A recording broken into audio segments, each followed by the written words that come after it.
les fissures dans le béton. C'est cher, c'est affreux et c'est dangereux, tant sur les maisons que sur les ponts. Rien qu'au sein de l'Union européenne, l'assainissement des bâtiments coûte tous les ans environ 6 milliards d'euros. Mais ces frais et ces gros travaux d'assainissement devraient bientôt appartenir au passé, car le microbiologiste hollandais Hendrik Jonkers a inventé un béton qui résout à jamais le problème des vilaines fissures et cavités, ce qui représente des milliards d'économies. Nous pensons que notre béton va révolutionner l'art et la manière de bâtir parce que nous nous sommes inspirés de la nature. Les plantes et les animaux montrent des capacités à se soigner elles-mêmes. Nous les avons adaptées au béton. Le problème du béton armé traditionnel, c'est que des petites fissures apparaissent au bout d'un certain temps.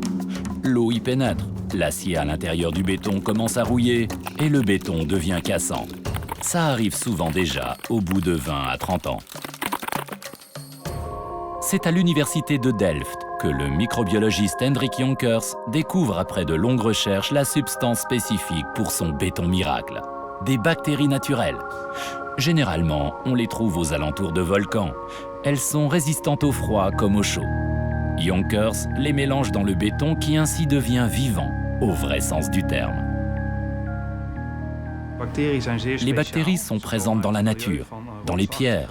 Ce qui est intéressant, c'est qu'elles forment des spores. Elles sont donc tout à fait adaptées à notre béton, car elles peuvent vivre très longtemps. Les bactéries se trouvent dans cette poudre, un mélange de bactéries et de leur nourriture, le lactate de calcium. La poudre est ensuite diluée avec de l'eau et ajoutée aux composants du béton.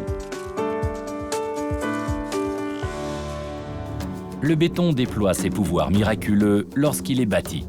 Quand des fissures apparaissent, l'eau y pénètre et cette eau réveille les bactéries qui peuvent sommeiller dans le béton pendant 200 ans. Au premier contact avec l'eau, elles deviennent actives et mangent la nourriture ajoutée au béton qu'elles excrètent finalement sous forme de calcaire, le composant principal du ciment. Il n'a donc plus qu'à remplir et fermer les petites fissures. L'effet avant-après est nettement visible. Les bactéries sont de bonnes petites travailleuses. Il ne leur faut que 3 semaines pour cicatriser les fissures, et peu importe leur longueur. Pour la longueur des fissures, il n'y a pas de limite, centimètres, mètres, même kilomètres. Ce qui est décisif, c'est la largeur. Ici, on voit une fissure de 0,2 mm de large, mais nous pouvons en réparer jusqu'à une largeur de 0,8 mm. Et ça fonctionne aussi postérieurement. Jonkers et son équipe développent un liquide spécial avec lequel il est possible de traiter les fissures de bâtiments en béton armé traditionnel. Ce liquide contient aussi les bactéries. Il devrait être mis sur le marché cette année et le béton bio en 2016. Voici le premier bâtiment construit avec le béton miracle. Ici, la couche de béton a une épaisseur de 6 cm, un tiers de moins que pour une maison traditionnelle. Jonkers contrôle régulièrement si les fissures se referment. Jusqu'à présent, tout fonctionne parfaitement. Les assistantes cachées dans le béton peuvent déclencher une véritable révolution et offrir le prix si convoité de l'inventeur européen à Hendrik Jonkers. Je suis très content et très heureux d'avoir été nominé par l'Office européen des brevets parce que ça va beaucoup attirer l'attention sur notre invention.